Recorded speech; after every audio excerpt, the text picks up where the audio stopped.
في نوع من النرجسيين الذكور ضحاياه النساء منعدمات الوعي ولكن عاطفيات ومحبات للعطاء والرومانسيات. تمام. فتلاقيه انه هو يحاول الدخول في حياتها من خلال استعطافها وإثارة شفقتها. فمثل معرفات قبل يعني أمير العذاب وجرح الزمن وليش يا دنيا وبحر الألم.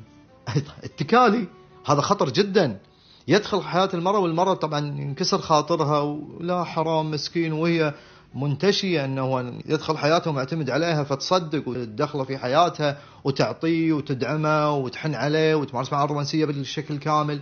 لما يتمكن منها وتتعلق فيه يروح بحر الألم ويأتي مكانه إعصار العذاب، وتصير الحياة ضنك في ضنك، إعصار يحصد كل شيء أمامه.